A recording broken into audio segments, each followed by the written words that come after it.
Welcome everyone to the Professional Career Transformations course, Strategic Career Building, How to Become a CEO. My name is Dr. Patrick C. Horton, and I am your six-figure career coach.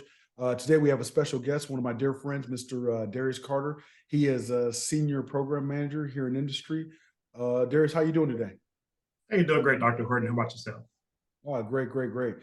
All right, let's go ahead and get started. Can you go ahead and introduce yourself? Tell us obviously your name, your job title, where you're located, just a little bit of your background, a little bit of a history of yourself.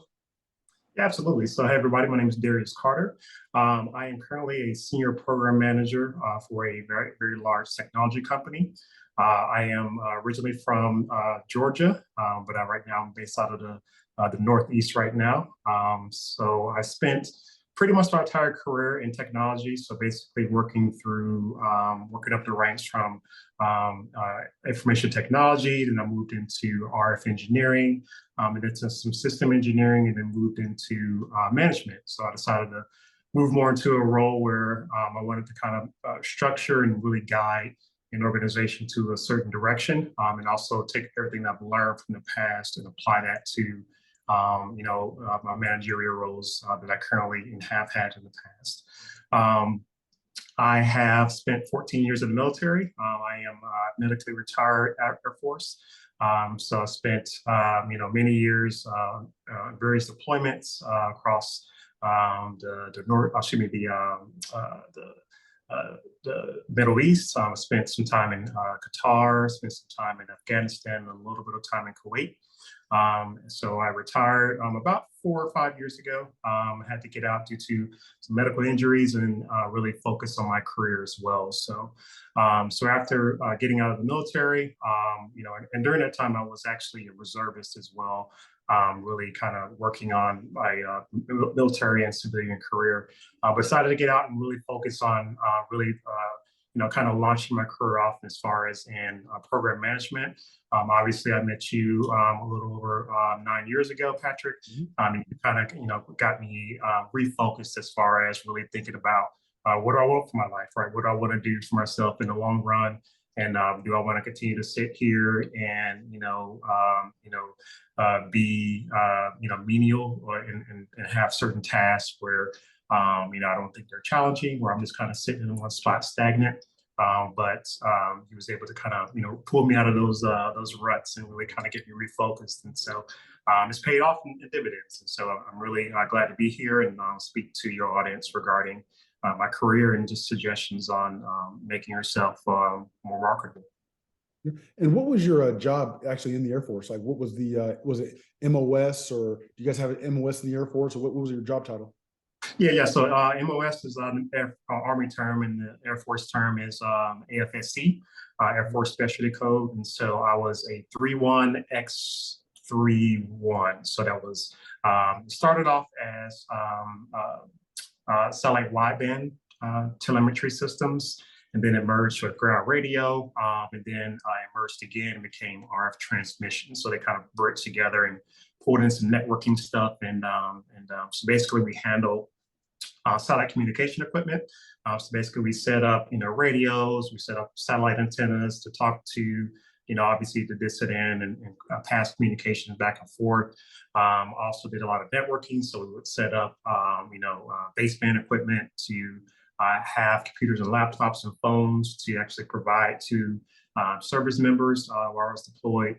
And so it kind of gave me a good foundation as far as understanding from an engineering perspective, but then also kind of got me really excited about a certain career field that I never even considered about, which was satellite communications. So I enjoyed it. It was a great time. Had a blast. Learned a lot, and definitely miss it. Cool. Yeah, and how did you actually choose your career? Yeah, so going back to high school, I think that's where a lot of individuals start to really think about what they want to do as they get older. And I've always had a knack for technology, right? So I always loved computers. I always loved learning about how things worked, really. So naturally I kind of say, hey, what kind of fits that particular bill as far as that's concerned, and engineering is perfect, right, for that type of mentality. So went to so from out of high school, went to the recruiter's office, and so the recruiter was able to kind of give me the gambit as far as all the different jobs that I didn't know existed, right? So everything from information technology, obviously telecommunications, what I chose. There's a lot of things as far as cybersecurity. So all these different jobs that I've never heard about or terms I've never heard about. They was able to kind of lay it all out and say, hey, these guys kind of do X, Y, and Z. Just very broad terms, right? To start to strike a chord. And so so based off of what I actually enjoy to do, so that's very key for any individual to ensure that whatever they do is tied to their skill sets and also their natural knack for a certain given activity, and really kind of focus in on that. So saw satellite communications, I knew there was engineering involved, especially on the electrical engineering side, because basically our RF is electrical signals. So there was like, hey, you'll learn a lot more about component level troubleshooting and understanding on circuit cards and FPGAs and how all these things work and talk. Analog devices, it was analog back in the day. How these things talk and transverse across different mediums to do what we're doing today, being able to communicate 1,000 miles away, right? So found that very interesting. Hit the button, sign me up, and I was off to the races. Cool, cool. Do you have any major education or certification, like major degrees or major like industry certifications? Yeah, absolutely. So I have a bachelor's degree in concentration in business administration with a concentration in management. So I wanted to really focus on obviously managerial skills, but also building and understanding how business works, right? So that was one of the key things that I always understood technology and how things progressed as far as building things from scratch or how certain things work. But the concept of a business was always nebulous to me, right? So I wanted to kind of really focus in on that, knowing that I was going to move up to the managerial route. So I have a bachelor's degree. I also have a CISSP, which is a Certified Information Systems Professional.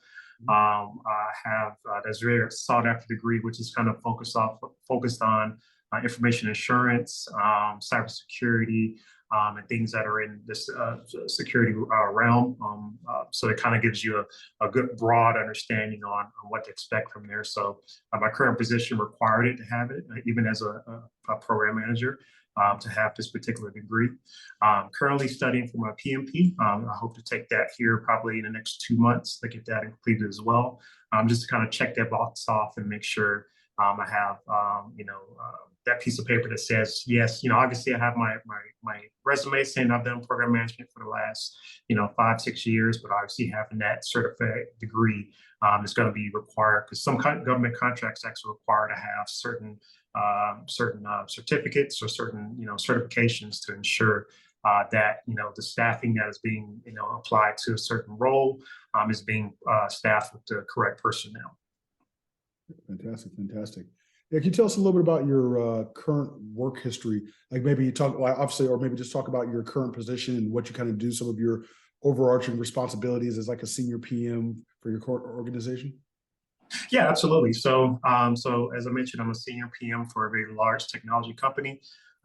We deal with mostly DoD contracts, everything from aerospace to space to ground segments to pretty much everything that encompasses defense. My company does, right? So, so I work in the cybersecurity sector. So my title is Space and Missile Defense Program Manager. So I focus more on the space side, but we do have a lot of missile programs that we're kind of standing up right now. So current day to day, for the most part, as a program manager, so I have a large team of about 25 people, from engineering to finance folks to production team members to just a variety of individuals that basically work on a particular program that I have. So currently I have 2 programs. Both of them are focused on the F35 Fighter Jet. We basically provide cryptographic modules for the communications for those aircrafts. And so So obviously with that particular type of environment, it's a very secure environment. Everything's very secret, and things are very close hold as far as how to really engineer and ensure that the data is confidential, and it is available when it's supposed to be, right? So stemming from having all those individuals in different disciplines talk to me on a daily basis, they look for guidance on how to do certain things. Obviously, not necessarily how to build something. That's typically who they would talk to as far as like their unit manager or something like that. But as far as if there's anything that affects schedule, cost, or increase any risk to the delivery, it has to be educated to the program manager to ensure the risk can be mitigated. We have a plan in place. We're ensuring that we're not overspending on budgets. We are communicating our progress to the customer. We're going through certain milestone gates, like preliminary design review, critical design reviews, to ensure the product is being met. There's a lot of requirements. So I work with the NSA quite a bit on a lot of different certifications to ensure that the product is doing what it's supposed to do. That type of communication and rigor that they put us under is because of the information that goes back and forth between the warfighter, right? So you're giving away, from those ones and zeros that are going back and forth. There's location data. There's strike data that's about to happen. There's a lot of information that's really critical, and so it has to be protected properly. So it brings me great pride just to do what I do on a daily basis and ensure that the money that the taxpayers are basically paying for. They're paying for these programs. That the product that's getting handed to the service member is actually going to be highly utilized, highly reliable, and within budget that we actually put forth. Gotcha. And how did you find this opportunity? Yeah, so typically, I think there's two avenues from actually understanding what's out there, right? There's the networking side, right? So there's a lot of things about who right? Somebody in the industry, being involved in conversations, just hearing and being around certain individuals and knowing your business what business sector you're into, right? So you want to know who all the key players are that do the same thing that you do or do something very similar to be able to know and navigate how to move throughout the industry, right? So for this particular job, the second way is to hop on LinkedIn, right? So build your profile out, ensure that you have a very reputable profile, making sure that everything's in there as far as what you've done. You can also have certain individuals endorse your skill sets that are on there, and also making sure if for example, I was a hiring manager 2 roles ago, but I do help some of the hiring process today. And one of the things I would always look at, I would go to somebody's LinkedIn profile, I would take a look at it, see how professional, see how updated it is. But also I will look at the connections too, right? So how many connections does this person have? Does he have 50 connections? Does he have 200 connections? Or I know the actual connections for what it shows is maxed out at 500, right? So you want to be over 500, right, as far as your connections within the industry. And that shows the person who's looking at it, okay, a lot of people know this person, and typically you can probably see, hey, maybe somebody that somebody else knows, right? So you kind of know them through this third party, what the case means. So having that online profile is very, very key to ensure everybody's aware of who you are and what you do. Gotcha. And next question is, what's your view of the industry market that you're in today? Like, for example, are there advancement opportunities? Would you recommend somebody from the outside getting into this market? Yeah, absolutely. So obviously in the technology sector, specifically cybersecurity, there's a huge boom as far as focus on protecting our information. Obviously with the big threats that are out there that everybody is aware of, they were trying to get after our information just as much as we're trying to get after theirs, right? So there's a lot of there's a lot of momentum behind really posturing, the DoD and also just regular companies as well, to ensure that the data is being, secured, stored securely. The methods of transfer is secure as well, and also making sure that everybody is doing what they're supposed to do. One of the key things is that there's a lot of laws out there too, right? As far as really maintaining the protection of people's information, right? I think there's people starting to have a paradigm shift as far as obviously there's material things that are very important and they could be turned into money, but information is money as well too, right? So they could be from if you look at the private sector, there's companies that get hacked all the time, and that information that PII is basically, personal identifying information is being propagated and sold out to other users, right? But it obviously is on the DoD side where, you have secret information that has potential detriment to the national security of our country. And so that wants to be protected as well. So there's a lot of laws that are out there that people are starting to get smart on as far as how to really structure their organization, but also really build out a roadmap, for the long term, for this particular environment. So anything in the technology field is really good, but obviously cybersecurity is very important. I think that the next great war is going to be fought with ones and zeros, right? So how are we going to protect it? How are we going to make sure it's transferred properly is going to be the key. And so anybody getting in right now into cybersecurity or anything regarding engineering, specifically in the DoD, is going to be very, very lucrative for the long term, knowing that our country is constantly pumping money and providing new technologies for the warfighter.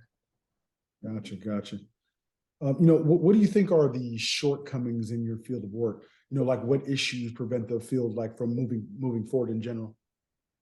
Yeah, typically I would say the barrier to break into the program management is tough, right? So I think the big thing is, typically, I'm relatively young. I'm 37 years old. So I'm the youngest program manager at my company right now and have been for, 2 roles. So I think that the toughest thing is, the hiring manager to understand that, just because you're not, a graybeard or person that has all this experience, doesn't mean that you're not a great organizer and a great, financial analyst, a good, leader and a motivator and an analyst to be able to pull all these things together. I think a lot of times it can be, overlooked, but because of somebody's age that, that might not be ready for a program management role. But typically the way to kind of subjugate that is really to, move into management, right? Management is very easy. I want to say it's easy to move into, but it's a lot easier to move into program management. And so a lot of the things that you do on a day-to-day as a manager ties into being a program manager, right? So all those soft skills that you learn, managing people or, doing time cards or, going to meetings and making decisions and stuff like that, even though they may be smaller on the management level, once you start making, billion-dollar decisions, it's really tough, right? It's escalated, right? It's exponential. So having those foundational skills is really what kind of helped me out. And so that's what I tell everybody. They want to be, a vice president or a COO or even a program manager or a VP like yourself. The big thing is get into a management role, get that experience leading people, get that experience looking at, funds and being aware of things outside of just, the daily task of what, the technicians or the engineers or, people that are on the ground doing the groundwork are doing day-to-day basis, right? You have to really kind of pull yourself up and start looking at things differently to start, understanding how to steer a boat correctly. Right. Yeah, and I think that kind of alludes to the next question, what changes would you make in order to overcome those shortcomings? And I think you kind of talked about, getting into management and maybe even getting into management as early as possible. Like time in seat is what kind of count, what are your thoughts on that? Like, what would you do to actually make those changes? Yeah, absolutely. Like I said, the management role is huge, right? Definitely do that. But also there's some things, if there is, obviously if you're in a particular position where you may not be qualified for the management role or or you need to get more experience. I think the big thing is to start taking your destiny in your own hands, right? One, obviously, as I mentioned, start, edifying yourself, going to college, getting schooling, getting certifications, building that up as much as possible. Getting involved in any type of community or online presence where you can kind of, start talking to professionals and really getting, their take on certain things, a certain understanding on what to do. But then also don't be afraid to leave your job, right? So, don't be afraid to, just because you have a comfortable gig and you get paid well, sometimes you have to, take a step backwards to move forward, right? So hey, some people, for example, my first management role, actually I didn't get paid more. I was getting paid more as an engineer than I was as a manager. And I had to move companies to get that management role, but I think I made like $5 grand less or something like that. But I understood that, hey, this management role is going to set me up for the rest of my career by getting that. So don't be afraid to look around for different positions. There's a lot of small companies out there where you can get management experience. But also you can also look at internships if you want to look at the ability to actually, work in a particular sector. My company has interns all the time within the organization that just comes in and shadows people for summertime or a certain times during the week or whatever the case may be. So really, like I said, taking it into your own hands, being aware and charting your course is going to be the key as far as breaking entry into and really kind of spreading your wings into to the higher levels. Gotcha. What education, certification, skill sets, or experience would you recommend someone obtain in order to get into your field or even try to get your position at all in general? Yeah, so I would say I'll start, let's say, obviously first things first. If you're coming out of high school, go to college, right? Even if you have to go to a community college just to kind of get those core credits out of the way and start thinking about what you really want to do, definitely go to school. And obviously, if you're coming out of college, the big thing is going to be, really, like I said, building an online profile, figuring out what you want to do, but then also making sure that you are building those skills up, right? So, for example, I'm just going to throw this out there.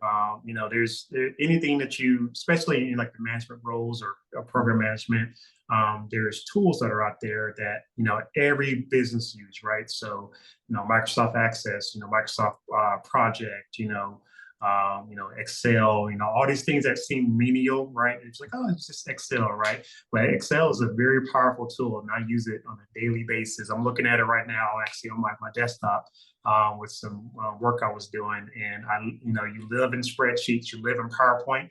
I can't tell you how many presentations I've done, and just knowing how to navigate these normal tools is going to be key, right? So there's plenty of online training that's free. There's a lot of structured curriculums and courses that you can go to get certain skills on certain tools to be able to do certain things, right? So let's say you want to move into engineering. There's like Math Lab, and there's all these other programs that are out there that that companies are going to use, right? You want to do CAD drawings. There's trainings out there for that.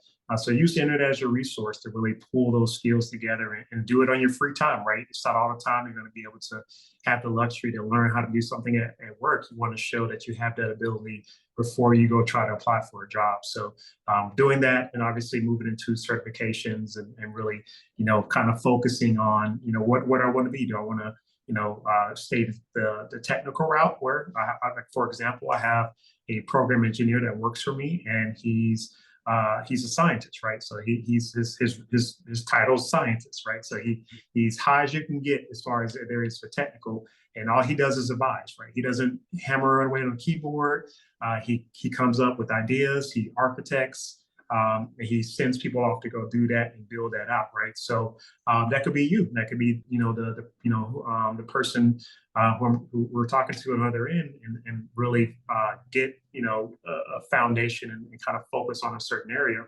Or you can go to management route, right? You can go to management, or you can go finance route. So really kind of determining which direction you want to go, and doing research on figuring out what the key successful people in those roles have in their portfolio, right? So go on LinkedIn and just type in, random, you can click around on LinkedIn and see people's profile pretty easily as long as it's open. And you can see, if you look at their history, you can look at their certifications and seeing what this person has to be in that position. And reach out to them, right? Don't be afraid to reach out to them. Say, hey, I'm a up and coming engineer, or I'm an up and coming finance person that's looking for experience and looking for guidance, and try to get yourself out there. So pulling all those things together is going to be really key, and it's building yourself up and building that confidence to know that you can actually take on the next challenge. Fantastic, fantastic. Are there any other final comments you'd like to add? Any thoughts, any words of wisdom? Anything you would tell anybody as far as like either a young person looking to become like, get into, IT management, program management one day, or even someone that's, a junior executive that wants to become a senior PM and then go forward from there? Any last words of wisdom you'd give someone? Yeah, absolutely. I would say that, one of the biggest things that, I struggle with every day is, it's never enough, right? As far as my knowledge, I am constantly wanting to do better. It's easy for me to kind of look back, now and see all the things I've kind of, accomplished, and, talking to some of like the younger engineers that work for me, not really realizing that I was them, 15 years ago, talking to a program manager. And it's kind of this weird seeing that inverse, and just knowing how things have progressed and how things have moved forward. But I think the biggest thing that, that's always helped me is like, I always want to learn. I always want to continue to grow, right? So don't get stagnant. I always look for the next rung on the ladder. Keep climbing it up, and also don't be afraid to fail, right? There's plenty of days where sometimes I'm like, am I good enough to do this role? This current role I'm in right now. I've only been in this particular company for 6 months, still a program management role, but it's in a completely different industry. So I'm having to relearn, the engineering side. I'm having to learn how this company does business, and also the finances, but also learning the customer. So all those challenges, all those, keeping me uncomfortable, throughout your entire career is going to be key, right? You never want to feel too comfortable, but you don't want to feel like you're completely out of your league as well, right? You want to have that middle ground where you're feeling like, if I don't keep up, I'm going to get left by the wind. So definitely make sure that, you're constantly, putting effort in yourself and investing in yourself. Your courses are great, Dr. Horton, and I think, I will pay for them in a heartbeat if I was somebody that was looking to, do what you and I are doing today, or just getting that education and knowing how to move into that. So, these things are areas that was not taught to me. I had to learn them, unfortunately, along the way, right? And so, every position I've ever been in, this is gonna be the last comment. One of the things I've always done is every position I've been in, I've always looked at the person in the highest rank that I can talk to, right? You might not be able to talk to your president, right? You can't just walk into his office. Sometimes it depends on the company, but maybe there's a senior manager, or there's a program manager, or there's a director that's above you, right? So find that person out and just talk to them, right? Just talk to them, see how did you get in that company? One of the first things I would always do when I got into a company, I'll find that person and I'll say, I'm going to tell you until I've learned everything I can from you. And I will sit down to that person and I'm like, all right, tell me how you got in your position, right? Just give it, obviously, it's not going to be the same, fit for everybody, but just knowing how that person progressed, what they've learned along the way, what challenges they've overcame, what problems they've had.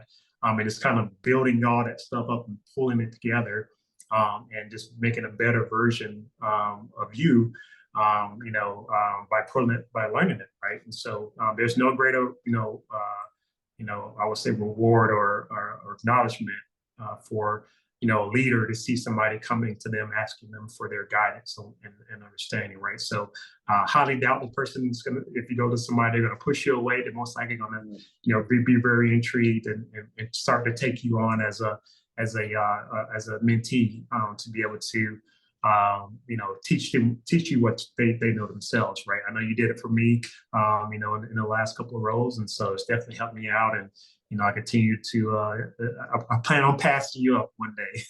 I'm getting close. I'm passing you down, but, it's taken a while to get here, but there's no doubt about it. Everything you taught me, and as well as all the things I've learned from other mentors, has got me to where I'm at today. Yeah, fantastic, fantastic. Yeah, I want to say thank you again, Darius. I mean, been friends and colleagues for the last 7 years, and kind of watching you grow through the ranks and unlimited potential. I mean, no doubt in my mind that, director, vice president, president of an organization, CEO of your own company one day. I mean, just because of the fact that you have that positive attitude to want to continue and grow and continuously improve, I mean, your potential is unlimited, and it's great to see you doing great things. And, I know you're gonna do more great things to come. And obviously to the audience, I mean, this is just an example of someone that, really just put in the work and put in the effort, and look at where they are today, and life is good. So.